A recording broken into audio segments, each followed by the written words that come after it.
संजयजी शिरसाट साहेब, शिवसेनेचे सरचिटणीस आदरणीय राहुलजी शेवाळे साहेब,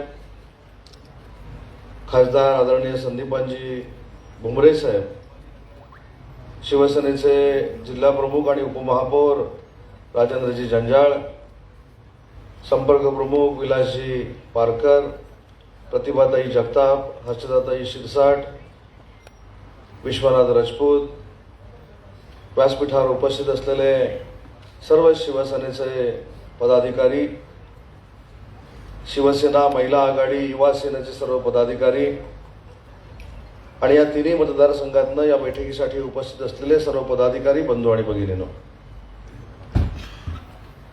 ही बैठक कशासाठी आहे, या बैठकीतनं आपल्याला काय साध्य करायचं आहे हे आदरणीय राहुल शेवाळे साहेबांनी आपल्याला सांगितलं.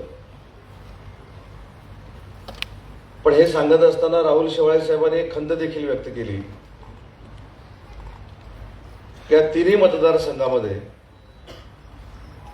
जे SIRचं काम झालेलं आहे, म्हणजे मी तर असं म्हणतो की संघटना बांधणीचं जे काम झालेलं आहे ते एका मतदारसंघामध्ये 25% आहे, एका मतदारसंघामध्ये 26% आहे आणि एका मतदारसंघामध्ये 50% आहे. मी मगाशी देखील सांगितलं की हा आत्मचिंतनाचा फक्त तुमचा विषय नाही, तर व्यासपीठावरच्या देखील सगळ्या मंडळींनी आत्मपरीक्षण आणि आत्मचिंतन करणं गरजेचं आहे. 2 महिन्यापूर्वी SIRची प्रक्रिया सुरू करावी असे आदेश माननीय एकनाथ शिंदे साहेबांनी दिले. ज्या विधानसभा मतदारसंघामध्ये आपली राजकीय ताकद कमी आहे अशा देखील शिवसेनेच्या पदाधिकाऱ्यांनी अनेक मतदारसंघामध्ये SIRचं काम हे 100% पूर्ण केलेले आहेत. एवढे ताकदीचे पदाधिकारी आमदार नसलेल्या मतदारसंघात देखील माननीय एकनाथ शिंदे साहेबांच्या नेतृत्वाखाली काम करत आहेत. आता आपल्या सगळ्यांच्या मनामध्ये शंका असेल की हा मार्गदर्शन करतो, याच्या मतदारसंघात किती टक्के काम झालंय, किती टक्के BLA नेमलेले आहेत? 100% नेमलेले आहेत. किती बूथ प्रमुख आहेत? 100% बूथ प्रमुख आहेत. किती गटप्रमुख आहेत? 100% गटप्रमुख आहेत. किती पदाधिकारी नेमलेले आहेत? 100% पदाधिकारी नेमलेले आहेत. किती जिल्हा परिषद सदस्य निवडून आलेत? 12 पैकी 12 जिल्हा परिषद सदस्य निवडून आले. किती पंचायत समिती सदस्य निवडून आलेत? 24 पैकी 24 मतदारसंघात पंचायत समितीचे सदस्य निवडून आलेत. किती नगरसेवक निवडून आलेत? 32 पैकी 29 निवडून आलेत. 3 UBTचे आहेत, ते देखील प्रवेश करतायत. 32 शून्य असा रत्नागिरी मतदारसंघ होणार आहे. त्याच्यामुळे मला हा सांगण्याचा थोडा अधिकार आहे आणि म्हणून मला पदाधिकाऱ्यांना विनंती करायची आहे की मतभेद असतील, मनभेद असतील, कोण मोठा आहे, कोण छोटा आहे, कोण कुठं काम करतोय, कोण कुठं काम करणार आहे, याच्यावर जास्त लक्ष न देता आपला शिवसेना हा एकमेव गट आहे आणि तो गट फक्त आणि फक्त एकनाथ शिंदे साहेबांचा आहे असं समजून जर आपण काम केलं तर हे 100% काम आपलं पूर्ण होईल. मला असं वाटतं की आपण थोडं थांबून कोण काय करतंय याची मजा बघतोय. कोण किती काम करतोय, किती पदाधिकारी काम करतायत, किती पदाधिकारी काम करत नाहीत, हा यशस्वी झाला तर त्याची आपल्याला तक्रार करायची, हा यशस्वी झाला तर हा पुढे जाईल, या भानगडीत आपलं हे SIRचं काम कदाचित या मतदारसंघामध्ये थोडं थांबलेलं असेल. पण आताच पालकमंत्री महोदयांनी सांगितलं की खासदार साहेबांनी जो आम्हाला शब्द दिलेला नाही, आम्ही साहेबांचा, डॉक्टर साहेबांचा संदेश घेऊन आलोय, पण तुम्ही जो शब्द दिलाय हा शिवसेनेचे मुख्य नेते पक्षप्रमुख एकनाथ शिंदे साहेबांना शब्द दिलाय की 15 दिवसामध्ये आम्ही SIRचं काम पूर्ण करणार आहोत. मी मगाशी बसून आपल्याला असं सांगितलं, आपण थोडा डोळे मिटून विचार करा आणि हा देखील मला प्रश्न विचारा, हे तू केलंस काय? मी त्याचं उत्तर देतो.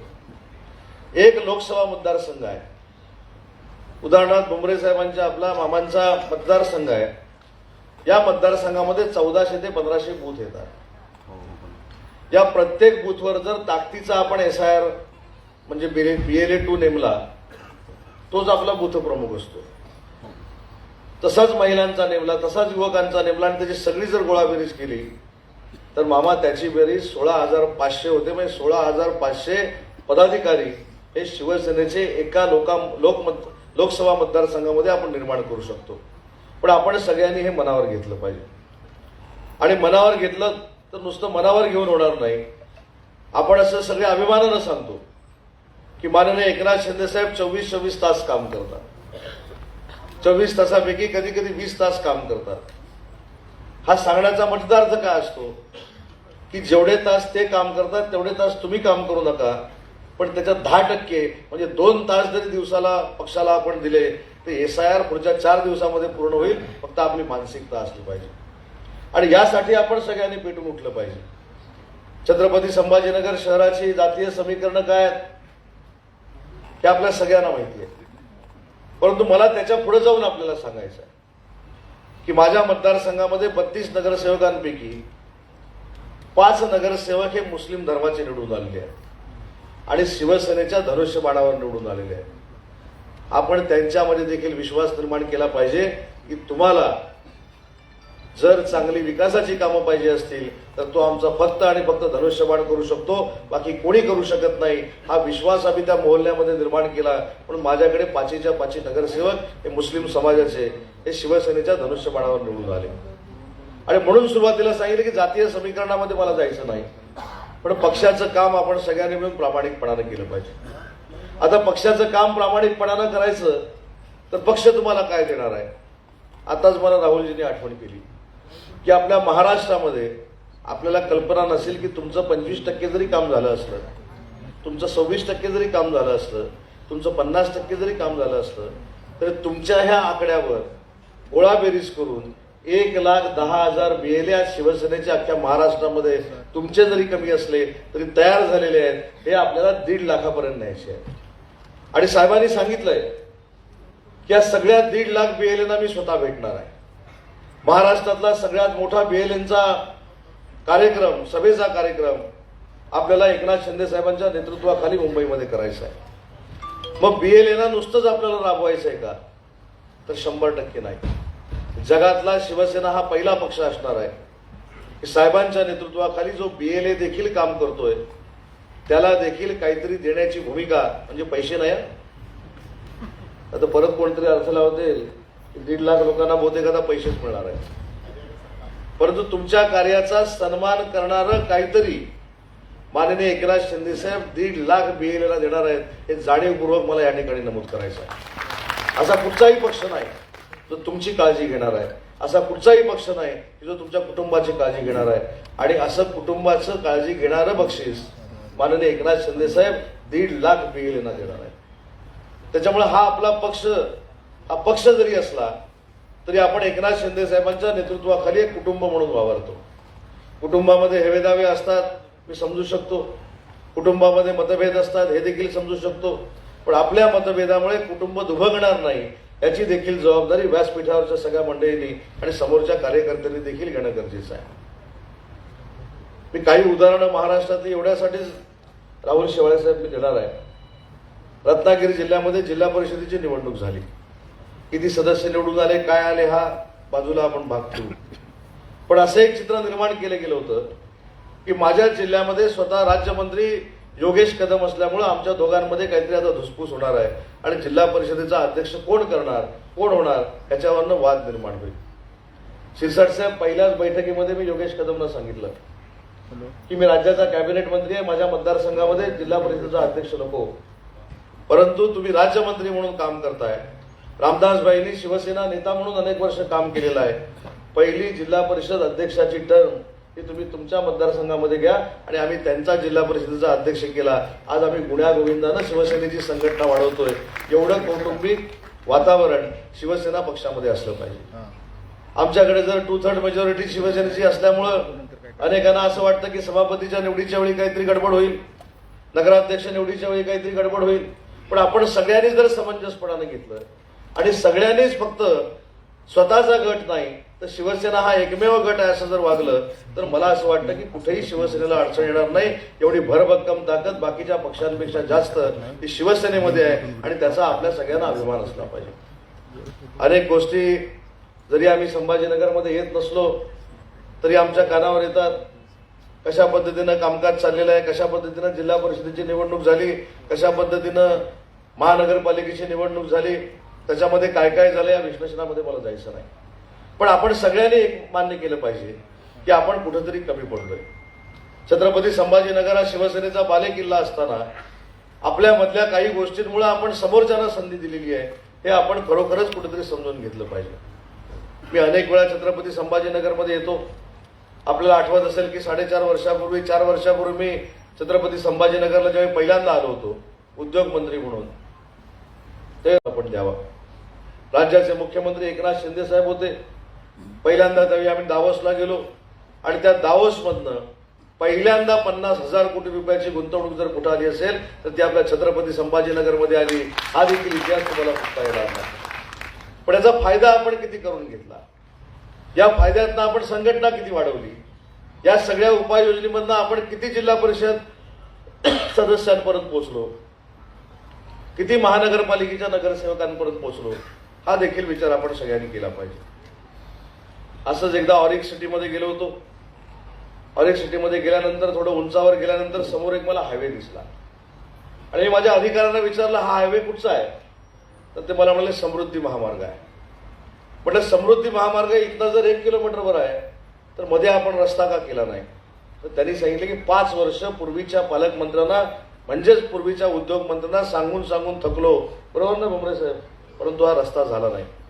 भुमरे साहेब, मी तुम्हाला शब्द दिला होता शिरसाट साहेब की पुढच्या दौऱ्यात ज्यावेळी येईल त्यावेळी हे मिसिंग लिंक जी आहे त्याला 100 कोटी रुपये मंजूर करून येईन. नुसते 100 कोटी रुपये मंजूर केले नाहीत तर ती कनेक्टिव्हिटी झाली आणि आज ऑरिकमधनं समृद्धी महामार्गावर जायला फक्त 1 मिनिट लागतं.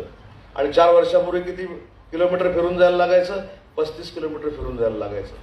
मी एवढ्यासाठीच हे सांगतोय की एकनाथ शिंदे साहेबांच्या नेतृत्वाखाली अतिशय चांगल्या पद्धतीचा औद्योगिक विकास या छत्रपती संभाजीनगरमध्ये करण्याचा आम्ही प्रामाणिकपणाचा प्रयत्न केला.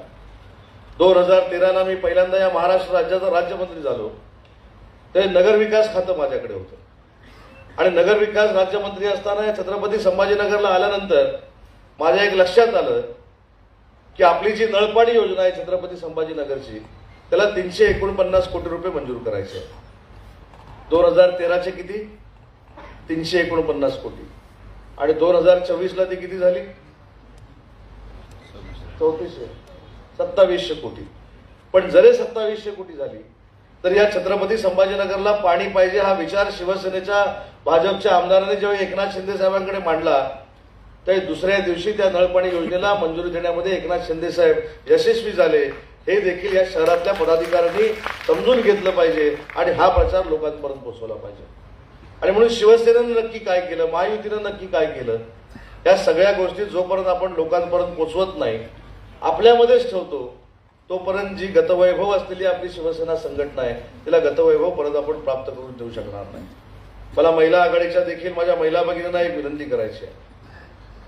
आपल्या शिवसेनेचं नेतृत्व ज्यांनी महिलांसाठी महिला भगिनींसाठी अनेक निर्णय 2.5 वर्षाचे मुख्यमंत्री असताना घेतले, त्याच्यामध्ये मुख्यमंत्री लाडकी बहीण योजना असेल, लखपती दीदी योजना असेल, ग्रामीण भागातल्या महिलांसाठी 50% मोफत प्रवास एसटीतनं असेल, या सगळ्या गोष्टी कोणासाठी साहेबांनी केल्या तर करोडो महिला भगिनींसाठी घेतल्या. आणि अभिमानानं ते सांगतात की मंत्री आहे, मुख्यमंत्री आहे, उपमुख्यमंत्री आहे, याच्यापेक्षा माझ्या लाडक्या बहिणींचा मी लाडका भाऊ आहे, हे जे पद आहे हे माझ्या दृष्टीनं सगळ्यात मोठं आहे असं सांगणारं नेतृत्व आज शिवसेनेचे मुख्य नेते म्हणून काम करत आहेत. आणि म्हणून महिला भगिनींची देखील जबाबदारी आहे की ज्या नेत्यानं ज्या नेतृत्वानं महिला भगिनींना सक्षम करण्यासाठी अहोरात्र मेहनत घेतली, स्वतःच्या पायावर उभं करण्यासाठी ताकद महिला भगिनींना दिली, त्या महिला संघटनेने देखील प्रत्येक बूथवर आपली महिला भगिनी BLA असले पाहिजे यासाठी काम करणं गरजेचं आहे. आज 15 दिवस तुम्ही दिलेले आहे, फक्त तारीख काही तुम्ही सांगितलेली नाही. आजपासून ना मामा, म्हणजे आजच्या तारखेपासून 15 दिवस. आता सगळे मला सिनियर आहेत, ते पुढच्या वेळी 15 दिवसांना मला आणि राहुलजींना विचारतील, आम्ही 15 दिवस सांगितलं होतं, महिना कुठं सांगितलं होतं, वर्ष कुठं सांगितलं होतं. त्याच्यामुळे पुढच्या 15 दिवसात आजपासून पारकर साहेब पुढच्या 15 दिवसामध्ये आपण हे सांघिक काम करू. हे एकट्याचं काम नाही हे देखील मला माहिती आहे.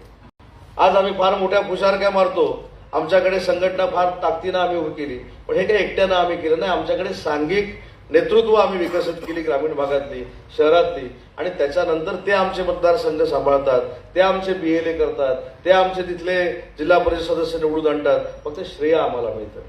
आणि म्हणून हे आमचं श्रेय नाही तर ते संघटनेचं, पदाधिकाऱ्यांचं आणि शिवसैनिकांचं श्रेय आहे. या भूमिकेतनं आपण जर कामाला लागलो तर 15 दिवसात कशाला पुढच्या 5 दिवसात संघटनेच्या सगळ्या अपेक्षा छत्रपती संभाजीनगर शहरातले सगळे पदाधिकारी पूर्ण करू शकतील हा विश्वास माझ्यासारख्या कार्यकर्त्याला आहे.